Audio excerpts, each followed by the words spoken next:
আসসালামু আলাইকুম দর্শক, কেমন আছেন? আশা করি সকলে ভালো এবং সুস্থ আছেন। একটি কাঁচা বাজারে গিয়েছিলাম ভিজিট করতে। শীতকালীন সবজি উঠেছে প্রচুর। এখানে আপনারা দেখতে পাচ্ছেন লাউ, ফুলকপি, ওলকপি, বাঁধাকপি, বিটকপি, লাল শাক, পালং শাক সব কিছুই আছে, মূলা। তো বিভিন্ন সবজির দাম যে কমেছে সেটা নিয়ে একটু আলোচনা করব, এজন্য ভিডিওটি করা। ফুলকপি এখন কেজি চলছে 40 থেকে 50 টাকা, লাল শাক 5 থেকে 10 টাকা আটি, মূলো 30 থেকে 40 টাকা কেজি, ওলকপি 35 থেকে 45 টাকা কেজি, পেঁয়াজ 80 থেকে 100 টাকা কেজি। আপনারা দেখতে পাচ্ছেন পালং শাকও কিন্তু 15 থেকে 20 টাকা এক তাড়ি, ছোটো তাড়িগুলো আবার 10 টাকাও আছে। ঝাল কিন্তু এখন অনেক দাম কমেছে, এখন 80 থেকে 100 টাকা কেজি।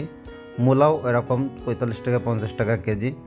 দর্শক, এই কাঁচা বাজারটা সপ্তাহে মাত্র 2 দিন হয়, একটা গ্রাম্য কাঁচা বাজার। এর জন্য এখানে একটু লোক সমাগম বেশি হয়ে থাকে। যেহেতু সপ্তাহে 2 দিনের কাঁচা বাজার করে নিয়ে যে রাখবেন বাড়িওয়ালারা এবং সারা সপ্তাহ জুড়ে খাবেন। এখন দেখছেন পাকা কলার একটি দোকান, এখানে কিন্তু প্রচুর বেচাকেনা। এখানে মাছ আছে, ফল আছে, শাকসবজি আছে, কাঁচা বাজারের তরকারি আছে, মিষ্টি আছে, এমনকি খাবার দাবারের ব্যবস্থা আছে। পানের দোকান দেখছেন আপনারা, এখন একটা পানের দোকান। তো দর্শক, মাছ বাজারে গিয়েছিলাম। এখানে যে মাছ বাজারেও কিন্তু মাছ অনেক সস্তা। আমি মাছের বিষয়ে কথা বলবো। এই যে খাবারটা কিন্তু একটা সুস্বাদু খাবার, কিন্তু বেশি খাওয়া যায় না, অল্প খেতে হবে খাবারটা। পানি সিঙ্গাড়ার নাম। দর্শক, এখন দেখছেন বেগুন এবং পুঁই শাকের দানা। এটা একটা মুদির দোকানের মতো বলা যায়, লবণ, তেল, ঝাল বিক্রি করা হয়। দর্শক, আপনারা দেখছেন শীতকালীন সবজির একটি মূল্য তালিকা আমি প্রকাশ করতেছি এখানে।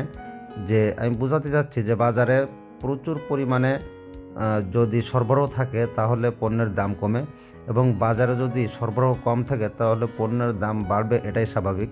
কিছুদিন আগে কাঁচা ঝালে যে লঙ্কা কাণ্ড ঘটে গেল, বাজারে কিন্তু ওই সময় সরবরাহ ছিল না, এই জন্য 400 টাকা থেকে 500 টাকা কেজি ক্রয় করতে হয়েছে। এখন সরবরাহ বেশি, এখন 80 থেকে 100 টাকা কেজি। দর্শক, এখন দেখছেন মাছ বাজার। এখানে মাছ বাজারে প্রচুর মাছ উঠেছিল এবং মাছ তুলনামূলকভাবে অনেক সস্তা। সিলভার কাপ মাছ ছিল 110 থেকে 120 টাকা কেজি, একটা সিলভার কাপ 1.5 থেকে 2 কেজি ওজনের। এবং তেলাপিয়া মাছ যেগুলো 4টায় থেকে 5টায় কেজি হয় সেগুলো ছিল 110 টাকা। ট্যাংরা মাছ ছিল ছোটোগুলো 400 টাকা, বড়োগুলো 6 থেকে 700 টাকা। চিংড়ি মাছ ছিল 400 টাকা থেকে শুরু করে 870 টাকা। আর পাঙ্গাস মাছগুলো ছিল 110 টাকা থেকে শুরু করে 150 টাকা। এবং মাছগুলো খুবই টাটকা মনে হচ্ছিল, হয়তো বা আশেপাশে কোনো ঘের অথবা পুকুরের মাছ বলে আমি মনে করেছিলাম। এবং মাছগুলো দেখে কিন্তু খুব ভালোই মনে হয়েছিল যে মাছগুলো সবই টাটকা। দর্শক, ভিডিওটি ভালো লেগে থাকলে লাইক, কমেন্ট, শেয়ার করে আমাদের সাথে থাকবেন এবং ফলো দিয়ে রাখবেন এমন ভিডিও দেখার জন্য। সকলে ভালো থাকবেন। আল্লাহ হাফেজ।